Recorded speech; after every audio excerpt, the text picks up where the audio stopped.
Estetik cərrahiyyə edənlərə pis, vətəndaşlara şad xəbər.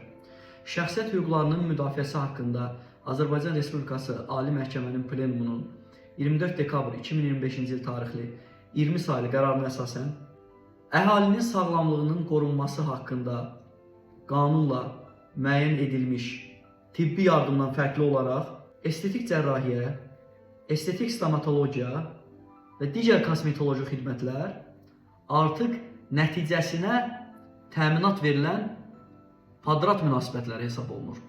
Qanunvericiliyə əsasən padratçı sifarişçi üçün padratı elə icra etməlidir ki, padratın nəticəsi qüsurlardan, üçüncü şəxsin hüquqlarından və iddialarından azad olsun.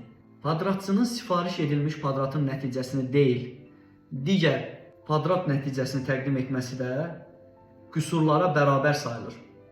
Əgər padratçı işi öz materialları ilə icra edirsə, həmin keyfiyyətsiz materiallar üçün də məsuliyyət daşıyır. Müqavilə öhdəliklərinin pozulması o halda mənəvi zərərin yaranmasına səbəb olur ki, bu pozuntu eyni zamanda müqavilə tərəfinin şəxsiyyət hüquqlarına hüquqa zidd müdaxilə ilə nəticələnmiş olsun.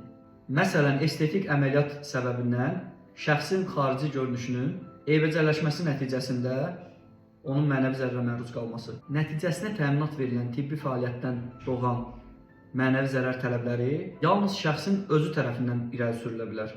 Bir sözlə, estetik cərrahlar bundan sonra etdikləri plastik əməliyyatın nəticəsi üçün 100% məsuliyyət daşıyacaqlar, cavabdehlik daşıyacaqlar.